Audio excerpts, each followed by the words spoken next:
Coming up, the Nets are heading out to take on Chicago on Friday night. Maybe they'll swing by Milwaukee to pick up their friend Giannis. We break down the latest NBA chatter, all coming up next.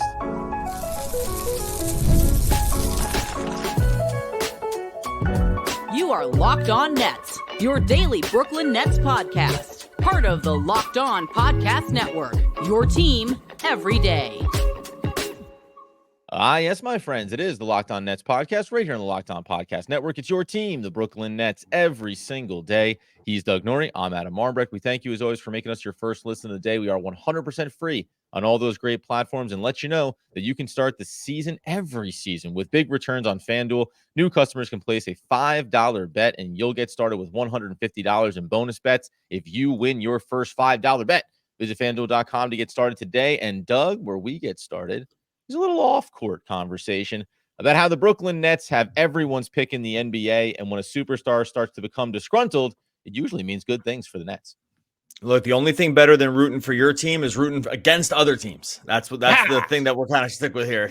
We're rooting for the Nets, but we're also rooting against a couple other teams here, specifically the Knicks and the Bucks. I mean, just as much as you usually want to root against a team, Knicks and the Bucks, because the Nets own both of their draft picks for this year. Knicks unprotected, Bucks protected 1 through 4. And that dovetails nicely into a piece of news that came out yesterday from I had it right here, Bill Reeder from CBS Sports, where Giannis's name comes up. This is prior to the Bucks getting trounced by the Grizzlies. He says there's a rising level of confidence that if things go badly in Milwaukee, Giannis could be available for trade and would really force his way out of Milwaukee in the next year. And then they go on to name 2 teams that he would potentially be interested in going to. One was Miami, and the other, they mentioned New York. But then they clarify that it's not the Knicks, it's actually the Nets because of one Mr. Ben Simmons. So a lot to digest here. A lot of things going on in the sort of like future casting, what it could look like for the Nets. But this is somewhat predictable. Every year, teams don't do as well, and then superstars aren't that interested in being maybe on that team anymore, or trying to apply media pressure. So, I mean, what do you think when you hear this? Giannis to the Nets, they have a ton of assets. They own the Bucks pick. The Bucks are 1-4 here. What are your initial thoughts when you hear this? Well, the most disturbing information that came across the board is that Giannis is a big fan of Ben Simmons' game and considers him to be one of his favorite players around the NBA. If that's one of the reasons to hold on to Ben Simmons, good Lord. Can you think of a worse fit? That too. Then I tried to think of like the on-court product, and I was like, well, that can't be right. This can't be the direction that we go. Yeah. Regardless, listen, the first thing that comes to mind is that because Giannis for years and years, and this started last season already, the year prior when it was going into the offseason. It's why you go out and you get Dame, right? You knew you need to reconfigure things in Milwaukee because that team was getting older and still remains an old team with Brook Lopez, with even Chris Middleton, and where his contract's going to end up. I think the first thought was a little bit of disappointment, because it almost actually reminds me of Dame in Portland, where he was like, I want to stay here, I want to be here, and this franchise just refuses to be competitive. Milwaukee has been a competitive team for years. And the championship. Yes, and by the way, that as well. Right. They also did that little thing called winning a championship. And then they also they fired coaches and they brought in Doc Rivers, and guess what? He's kind of the king of not getting where you want to go in the end. Ultimately, it's disappointment that, like, no matter how franchises operate, no matter how much you win, even championships, it only buys you 6 months of currency, a season's worth of currency before superstars are going to say, is this good enough? Is this what I want? And that is unfortunate, because it just means that if you're a team like the Nets and you see opportunities like this, whether now, whether before when it was Kevin Durant and Kyrie, no matter what, when you go into those waters, it's like you really are selling your soul, as we talked about in the superstar era for Brooklyn, and you don't know when they're just going to rip it out of your chest and be like, I'm all done here. It's a very perilous kind of line to walk in the NBA, to need these superstars to win championships, but then also see this clear dynamic shift where they hold a lot of the power when it comes to determining your fate in the short and long term. Yeah, it's just the nature of where the NBA is now. I hate to just say, hey, it is what it is, because I usually hate those kinds of answers. But in this case, it kind of is just what it is. We wish it to be a different way, maybe, where these superstars stayed forever with their franchises. I also agree with, if you're the best at what you do, you should leverage it to the hilt, right? Yep. I would do the same. Whenever you're good at something, charge the most, and use all the leverage. And so I don't blame these guys for not having it go correctly. I think the Bucks made a lot of the moves that I probably would have made, right? Like I like the Dame trade at the time. Losing Holiday feels like a huge, like a massive loss here, and they haven't really been able to make up the difference. The coaching thing's been a mess. So to hear Giannis wants that there might be trouble in paradise, such as it were, it's really not all that surprising to me. The bigger question is, whether this would be an avenue the Nets would want to walk down, right? Like they have the assets for sure. And so, or I mean, you would think they have the assets, right? And so at that They have point, as much assets as anybody to be able to try to do it if they wanted to, right? but then you have to think, this timeline line up, is this where they want to go? This one's close for me. Again, like the likelihood is low that this even ever happens, but the idea that the Nets are going to be in these kinds of discussions over the next couple of years is a real thing, right? They have the assets, they have the picks, they're going to have the cap space, they're going to kind of have everything you need to facilitate a trade like this, whether it's Giannis or someone else down the line. I guess at that point, it just becomes a question of availability and timing, because the Nets, these are just going to be the conversations the Nets have over the next 3 years. Like it's just where they are in the rebuild. Of course. And in fairness to Giannis coming out of this, he did have a couple of quotes. At the end of the day, we have a great team. I believe we will keep playing better, learning from our mistakes. I believe this is prior to getting absolutely throttled by Memphis. Eventually, we are going to start winning games. I don't think we are far off. I do not care about the record. I care about keep on building, people being healthy, and getting where we want to get. So, like, this isn't just like Giannis coming out and saying, like, I'm done. No. Let's get out of here. This is just kind of the buzz and the rumors going around the NBA, and understanding when you're a team that's 1-4 with the kind of aspirations your franchise has this season, it's going to start to drum up some of this conversation, obviously, as you work your way through the season. Coming up here in a second, though, I'm going to tell you why the Nets shouldn't go near a trade for Giannis, even if it became public that he was ready to walk and Brooklyn was on his top destinations. We'll get into that here in just one moment.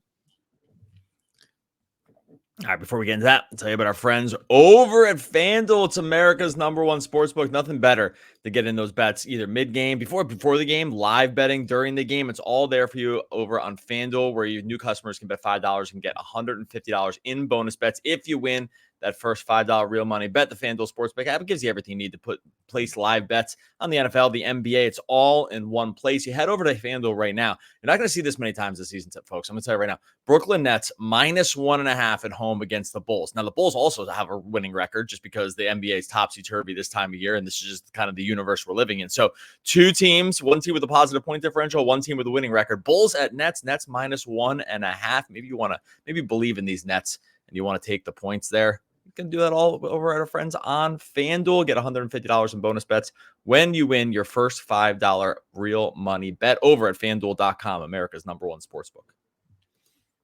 All right, so as we continue today's Locked On Nets episode, we, of course, hear the rumors, the whispers in the wind, that Giannis is unhappy in Milwaukee, that there's a couple of teams that he would be interested in. And yes, Brooklyn is one of them. Setting aside the Ben Simmons part of all of that, I am a little bit shocked in myself that when this rumor bubbled up and it came across the social timelines, I found myself being like, oh, I really hope the Nets are not involved in this, which seems insane because it's Giannis, and we all understand there's only a handful of guys that you would start to have conversations like this about. But I just took this step back for a minute, and maybe it's the shell shock, right, of coming out of a failed superstar era. But then it's also the history of the Brooklyn Nets putting together all of their assets to go make a move, and historically having it never work out, right? It's happened over multiple GM iterations. It's happened over 5, 6, 7 different superstar iterations at the back end of their careers and the prime of their careers, and it hasn't come to fruition. And when you sit here and you think about how much the Nets got from New York for Mikal Bridges, you'd be emptying the coffers. It would be everything is open and on the table. So you would give Milwaukee every single player they could possibly want that you think is valuable. You like Cam Thomas? He's a Milwaukee Buck. You like Noah Clowney? He's a Milwaukee Buck. You think Jalen Wilson's a good role player? He's a Milwaukee Buck. Every young asset you like. Zaire Williams, he's gone. He's turning it all around here in Brooklyn. And then they would just strip mine your entire asset catalog as well. So you'd be sitting here with Giannis. You'd have tons of money. So you'd be able to go pay people and bring guys in. But you'd once again find yourself in the spot of, boy, if we don't win over the next 2 or 3 years, what is it going to look like after this iteration? So I don't know if you would agree, but there's players I already have two players on my list that I would be an automatic yes for if the exact same scenario is playing out. But Giannis for me would be a no. All right, so a couple of things. One is personally, to me, like what's happened in the Nets past does not factor at all into the decision for me. Like right. It's like doesn't matter. It's unrelated. Like Kevin Durant, 100%. Kyrie Irving, James Harden, that stuff is Mikal Bridges. It's completely unrelated to a new situation. I know you. I'm only mentioning it because you just said it. Like, and I know other people will say this. It's like, well, they tried this once. It doesn't matter. Like, it doesn't matter. Those things don't matter. It's almost like using. It's like when people say like, oh, the Giants are, this many wins and this many losses against the Cowboys over the last 20 years. It's like, who cares? Who cares? Yeah. Like, it's all a new team. Like, it doesn't matter. Like, is Tom Landry still the coach of the Cowboys? Like, who cares? Like Jimmy Johnson, it doesn't matter.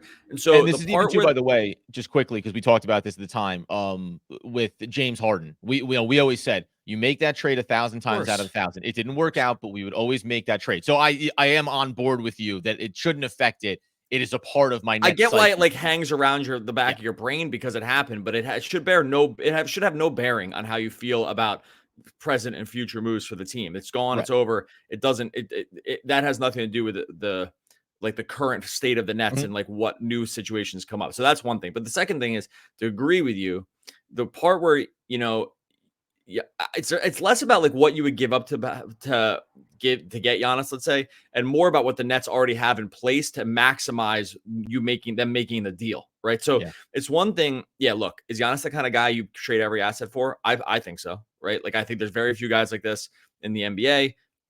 Your goal is to get one of them, or hopefully, 1 or 1.5 of them, and try to make a run for the championship.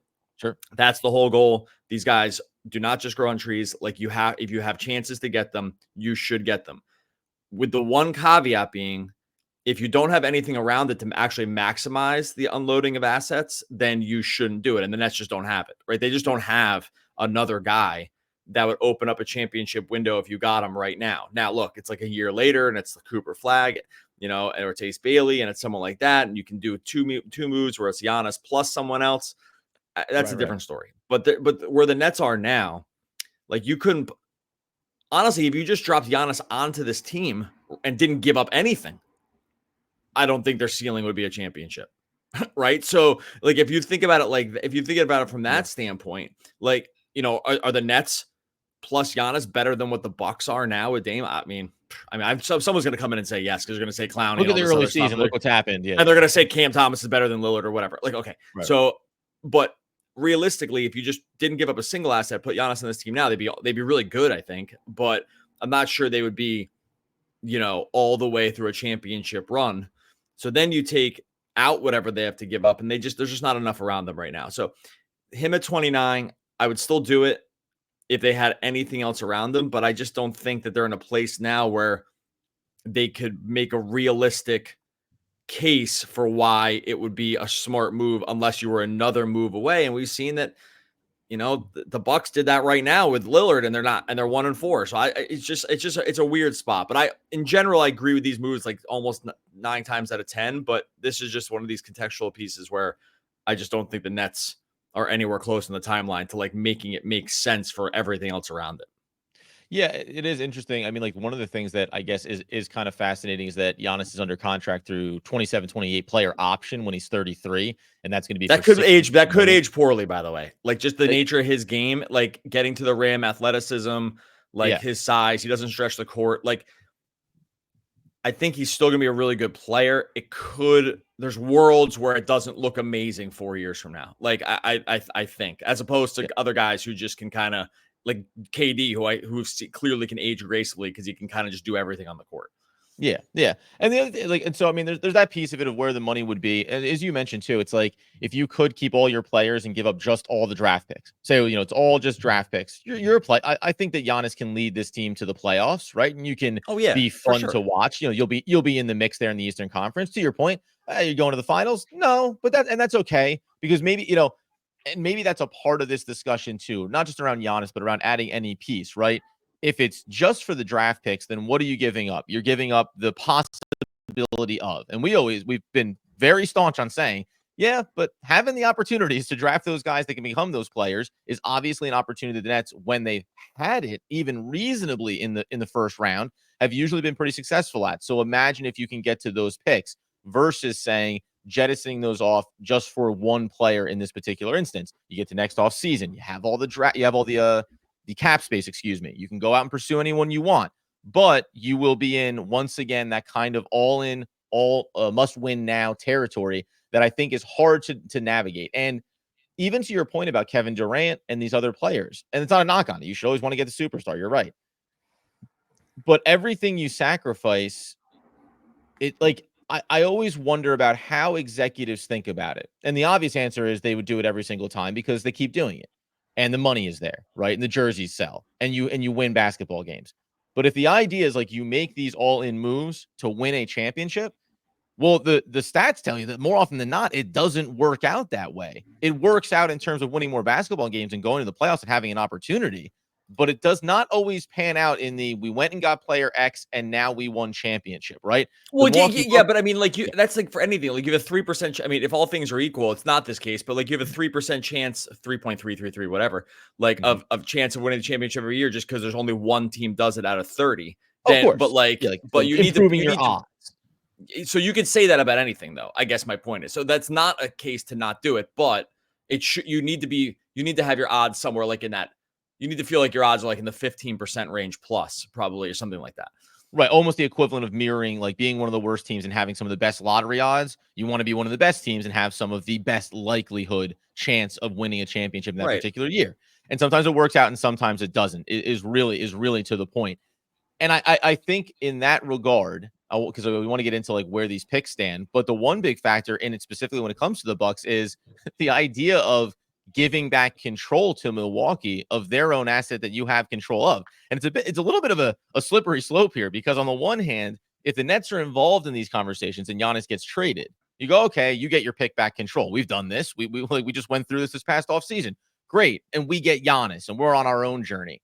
But if he goes to another team, then all of a sudden you're sitting there with the control of the Milwaukee Bucks draft pick and starting to play that game because it's 1 through 4 protected. Now, all of a sudden, Milwaukee's your enemy. You got to watch these sons of guns for snaking up into the top of the draft. And now you're in kind of this race to the bottom with a new, completely unexpected team being in the mix of tanking. And we talk about that, as long as we're in those top handful of odds, great, grand, wonderful. That's because it was only so many bad teams. And it always felt like the Nets will never be outside of that group. If you throw one more team into the mix, that changes a lot. And I wonder where the conversations would go for Brooklyn with that Milwaukee pick if they jettisoned Giannis, if they started to blow it up.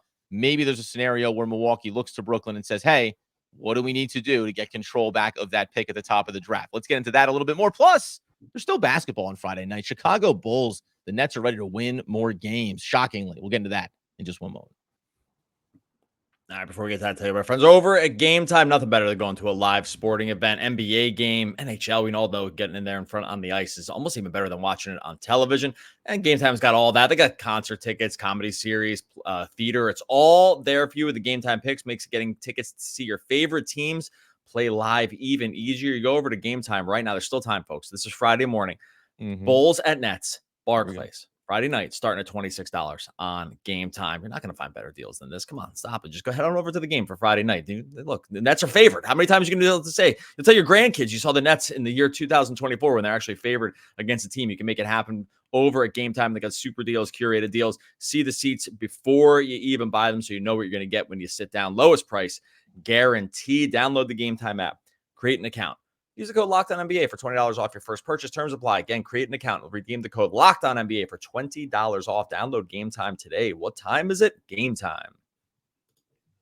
All right, as we wrap up today's Locked On Nets episode, talking about not only the Chicago Bulls matchup this evening at Barclays. So just in case you're wondering, if the Nets were swinging by Milwaukee on their way to Chicago, they'd have to get to Chicago and say, guys, we got to get back. We have a basketball game, and it's actually on the East Coast. We made a huge mistake.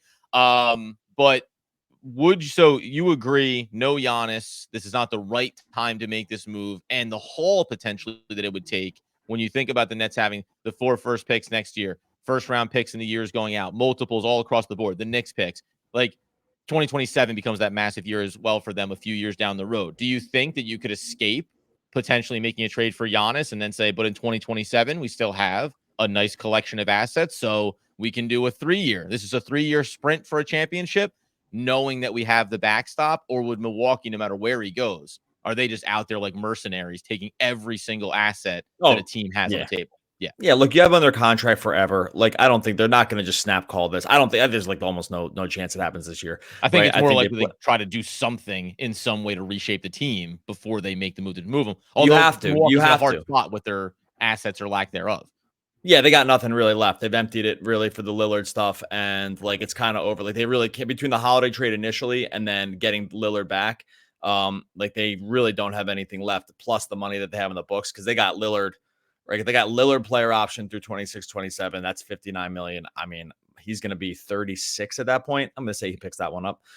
They got Giannis through 27-28. I think you're still okay there. They got Middleton for another year at $34 million. I'm going to go ahead and say he picks that one up like next year, right? So they have these guys like they're going to be well over the cap, and they got really nothing in the way of picks. Like they are in a hard spot. They cannot refire here. Like it could be. Dump and run is really their only option unless they just play it out. I personally would just play it out with Giannis until he demands a trade. Like these guys, I would never get rid of these guys unless they like came out like they're like, you have to say it. Like you got to say it. Like you go ahead and say it. Like you have to say it. Otherwise, we're not doing it in a different way. That's how I would play it. But I should be an NBA GM, but I'm not. Yeah. We've often said on the show, we could do so much better than half these teams around the league. 2026 is the first round pick that the Bucks will have control of, and then they have 2028 and 2030, 2031. So I mean that's it though. They have 5 future draft picks right now, and they're also in that position when it comes to second apron where they cannot aggregate salaries and trades. So like they're in a brutal spot on all sides. Really hard to improve the roster for Giannis while he's here, and then also if you think about moving him, that probably, to your point, they might quietly in their darkest moments be saying like, Giannis publicly asked for a trade because like this doesn't look good for us and we can't make this team better for you while you're here. Like there's nothing we can do. Either the players we have play better and we win more basketball games and you're happy, or we don't and we're just going to end up having to be kind of backed into a wall here. They did it all. They traded all their assets and they fired 2 coaches. Like you don't have it. There's no more buttons to push at this point. Like they've done all the button pushing. Like they don't have any other things to. It's either it works here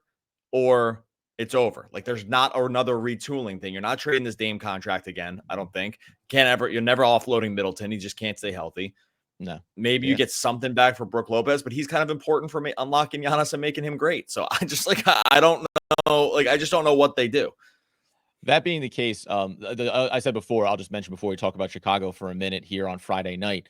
If it was the Joker, I pull the trigger. If it was Luka, I pull the trigger. Giannis, like, so we've talked about this before with superstars. Hey, you would do it for these players. And that was really back at the top when I said I was surprised that Giannis would not be the guy I would put immediate yes on.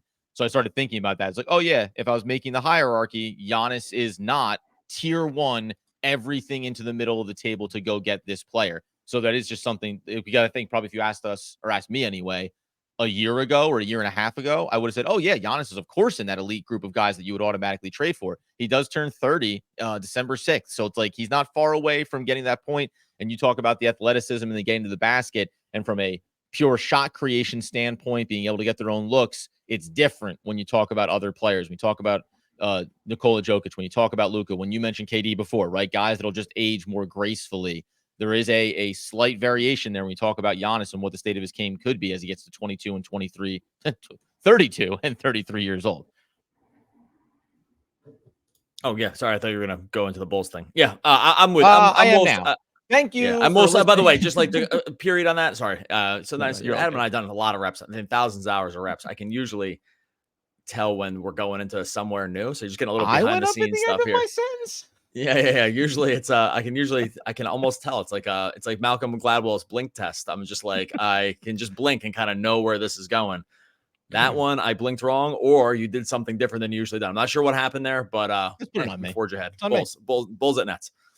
Bulls at Nets. Bulls are at Nets, and the Bulls are considered to be coming into the season, you would have said the same thing. these are two teams that are going in the wrong direction. They maybe want to go ahead. They got rid of DeMar DeRozan, so they're ready to go towards that rebuild. Well, they're 3-2. They're 2-1 on the road. The Nets are 2-3. They're 1-1 at home. And all of a sudden, you're talking about a good basketball game. Like you mentioned the spread earlier. It's like the funny thing happened on the way to two teams wanting to be terrible. They actually become a really fun basketball game to watch on a Friday night. What's your biggest surprise about Chicago? Like, just from afar, has anything surprised beyond the winning basketball games, but just that they are more competitive than we thought they'd be on paper? I mean, they're definitely more competitive. Levine is just like back and like playing well, and like for all the dumping on that he gets because of the contract and all this other stuff, and trading him, and he was been bad. I mean, he's come back 51, 43, 80 to start the season on 15 shots a game. Like, he's been a super efficient scorer, and if he's just going to be like okay / good, like they can be okay, right? The Bulls. Yeah. And so he had a rough year last year. He was definitely hurt. And it was this situation, right? He was 45% from the field, 35% from three, like easily his worst shooting season for like, I don't know, 7-8 year stretch. When that's your highest paid player and the efficiency goes down, it's going to be tough. And then they had some other stuff, like Vooch was been looking like a traffic cone. And, but they add Giddey. They play hard. They do have a negative point differential on the season. I don't think they're going to be good by any means, but Levine just coming back and playing well. He's obviously clearly, see, this funny thing too. It's like we do this for years with all these guys. You only get evaluated based on how much you make, right? So if you make a lot and you don't live up to it, it's like you suck, right? And then but that's not the case. Now, is he a max player? I mean, obviously not. But is he a bad player? No. And so if he's going to be okay and he's going to just shoot efficiently again, plus what Giddey adds in terms of like pace pushing and just floor space, like not floor spacing, but floor vision, like that makes them a little bit deeper. Obviously losing Caruso hurts, but like if Levine's just going to be an efficient scorer, then the team is going to stay in games more often than not, right? And so it's not the whole story here, but it's just funny what happens to players when they underperform a contract. People then think they underperform a baseline NBA skill set. And that's like, he's clearly above replacement. He's just not a $40 million player, right? Does that make sense? Like, I think there's a big difference. Yeah. There. No, of course. And it's like wherever you would tier him into. And he actually had a great kind of, turnaround in this offseason when you watched him talking about, it was all about in the press that he was disgruntled and didn't want to be there. And probably a lot of it was truthful. And a lot of it was honest. But he went ahead and said, like, I'm resetting it. I'm back. I'm healthy. I'm here. I want to be a part of it. I want to play good basketball. I want to help this team try to win games, even if it's just for the sake of what's going to happen at the trade deadline for him and trying to reset the narrative around him.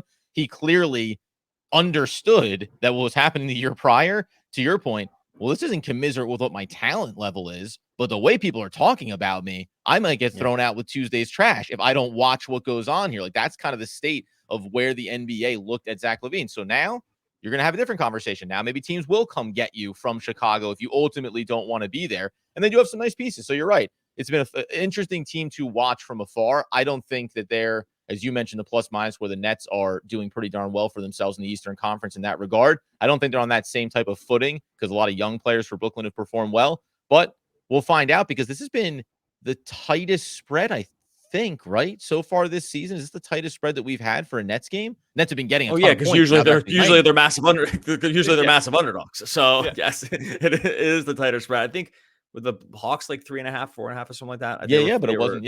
So minus one. What do you got? We'll get out of here. What do you have? Nets minus 1.5. You like the Bulls or do you like the Nets here? What's our record, by the way? I am 3-1. You are 1-3, but you are on a 1-game winning streak. So you got that going for you, by the way.